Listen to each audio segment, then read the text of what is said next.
The new-look police outfit fired the first real salvo but had that and the follow-up shots blocked. However, Caledonia would respond as two police defenders got in each other's way and forgot to play the ball, leaving Cedell McLean a clean path to run at goal, but he picked his head up and fed the centrally located Ronaldo Francois to tap in from close range for 1-0 Cali in the 13th minute. They would double up on 35 minutes when Francois turns provided this time for McLean to drill a low shot past reserve police keeper Theon Brown for 2-0 now Cali. To their credit, police stormed back with a couple great chances but just came up short. On another day, they could so easily have knotted up the scores but went to the break 2-0 down.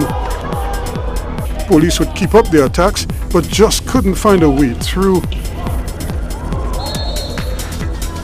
At the other end though, Caledonia also had chances to put the game to bed but found ways to miss good chances as the defenses stood idly by. But as time ran down, Caledonia was toying with the undermanned police outfit, ensuring that the ball stayed in one half of the field. And it worked as Caledonia held on for their 2-0 victory and safe passage through to the semis where the defense force awaits. This Rangers versus Jablotay clash started back on July 1st but was not able to finish on the day with only an hour completed. Jablotay enjoyed the early exchanges and really should have scored at least one for their efforts. But Rangers have retooled recently and came close through former national striker Jamal Gay, but the keeper got enough of his effort and the rebound was nudged wide of the target. Moments later, they got a blessing when the referee took offense to this tackle inside the area and awarded a penalty. Up steps Salim Henry to open the scoring in the 40th minute, 1-0 to the St. Anne's outfit.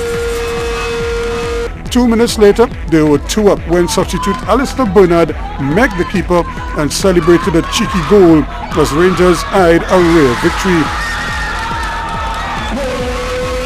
Jablotay tried to respond and this effort is bobbled by the keeper who does well to tidy up his own mess before the attacker flies in. But things changed with the rain starting to fall and heavy at that as the teams went to the half. On the resumption, things got progressively worse as the rain became heavier and heavier, becoming storm-like conditions which made ball control very difficult if not impossible as the ball literally stopped rolling. Quite correctly, the referee consulted his assistant, then called for the ball and stopped play because of the danger the conditions posed to the players.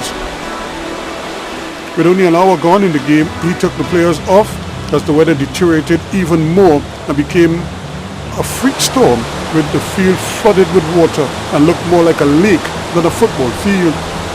It was agreed to play out the final 30 minutes and the teams returned to the Hasely Crawford Stadium for the restart. The final half hour saw Jablotay pull one back through Sean Bonval, but it was Rangers who enjoyed the better of the exchanges. They should have added a couple more on this day, but had to settle for incremental improvements. In the end, they will be happy with the progress made as they look to build on this as the season begins in earnest. 2-1 the final here to Rangers over Jablotay, but both teams were already eliminated from semi-final contention. Ruskin Mark, C Sports Extra.